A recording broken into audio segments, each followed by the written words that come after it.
Assalamualaikum warahmatullahi wabarakatuh. Perkenalkan, nama saya Tiffany Mustika Putri. Nomor peserta D012 dari SMP Negeri 23 Bandung. Kali ini saya akan menceritakan dongeng dengan judul Batu Menangis. Alkisah, di sebuah desa terpencil di Kalimantan Barat, hiduplah seorang janda tua dengan putrinya yang cantik jelita bernama Darmi. Mereka tinggal di sebuah gubuk kecil yang terletak di ujung desa. Kehidupan mereka menjadi susah semenjak ayah Darmi meninggal. Ayah Darmi tak meninggalkan sedikit pun harta warisannya. Oleh karena itu, sang ibu rela bekerja di sawah atau di ladang milik orang lain. Sedangkan Darmi seorang anak yang manja. Apapun permintaannya harus terkabulkan. Selain anak yang manja, Darmi juga seorang anak yang pemalas. Pekerjaannya hanya bersolek untuk mempercantik dirinya di depan cermin. Suatu hari, sang ibu meminta Darmi untuk pergi ke sawah membantunya mencari nafkah. Namun, Darmi menolaknya. Nah, ayo kita pergi ke sawah. Tidak, aku tidak mau. Lagian di sawah itu panas. Nanti kulit dan kukuku menjadi kotor. Begitulah perkataan Darmi. Setiap kali sang ibu meminta untuk pergi ke sawah.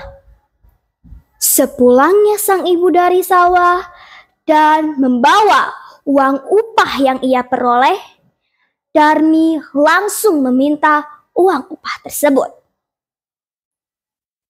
Ibu, mana uang upahmu itu? Berikan padaku. Jangan, nak. Uang upah ini untuk kebutuhan kita hari ini. Tapi Bu, benda aku sudah habis. Aku harus segera membelinya.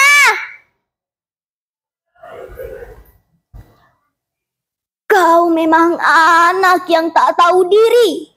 Taunya hanya meminta uang, tapi tak mau bekerja.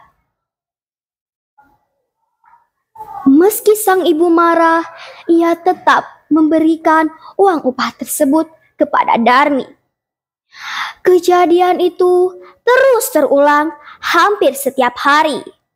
Setiap kali sang ibu pulang dari sawah dan membawa uang upah yang ia peroleh, Darmi langsung meminta uang upah tersebut untuk dibelikan alat-alat kecantikannya.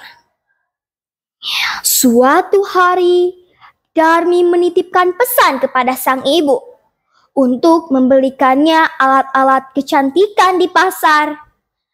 Tetapi sang ibu tidak tahu alat-alat kecantikan apa yang Darmi maksud. Akhirnya, sang ibu meminta Darmi untuk ikut dengannya pergi ke pasar. Nah, jika begitu, bagaimana kalau kamu ikut saja ibu ke pasar, nak? Tidak, aku tidak mau. Aku tidak mau ikut dengan ibu ke pasar. Tetapi ibu tidak tahu alat-alat kecantikan apa yang kamu maksud, nak?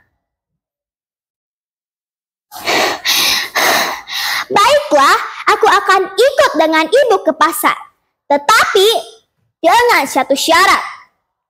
Ibu harus berjalan di belakangku. Tetapi mengapa, nak? Bukankah ibu ini ibu kandungmu? Ibu, lihatlah pakaian ibu yang kotor itu. Aku malu, Bu. Aku malu berjalan berdampingan dengan ibu. Akhirnya, dengan berat hati, mereka pergi ke pasar secara beriringan. Darmi yang cantik dan memakai pakaian yang bagus berjalan di depan. Sedangkan sang ibu yang sudah terlihat tampak tua dan memakai pakaian yang kotor serta banyak tambalan berjalan di belakangnya. Di tengah perjalanan mereka, Darmi bertemu dengan salah satu temannya yang tinggal di desa lain. Hei Darmi, hendak kemana kau? Aku hendak pergi ke pasar. Lalu siapa wanita tua yang ada di belakangmu? Apakah dia ibumu? Hah? Mana mungkin dia ibuku? Dia bukan ibuku. Dia pembantuku. Laksana disambar petir. Sang ibu mendengar perkataan anaknya. Tetapi ia masih diam dan menahan rasa sakitnya. 1, 2 kali hal itu terus terjadi. Akhirnya sang ibu memilih berhenti di tepi jalan dan mengangkat kedua tangannya.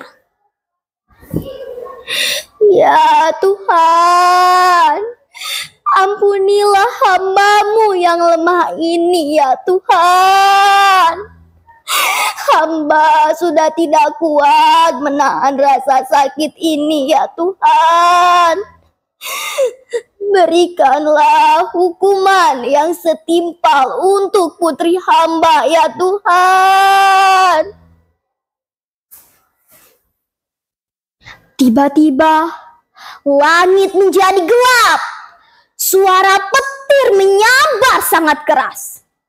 Dan perlahan tubuh Darmi mulai menjadi batu.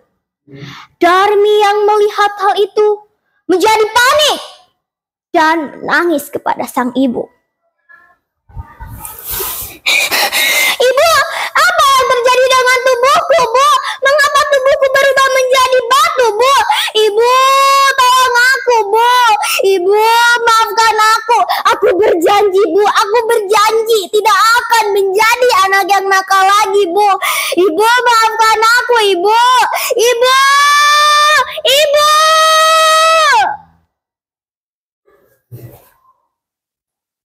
Namun, apa boleh buat?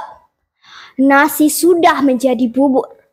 Hukuman tak bisa dihindari. Sebelum semua tubuh Darmi berubah menjadi batu, sang ibu masih sempat melihat wajah putrinya yang bercucuran air mata. Sekian cerita yang dapat saya sampaikan. Mohon maaf bila ada salah kata. Wassalamualaikum warahmatullahi wabarakatuh.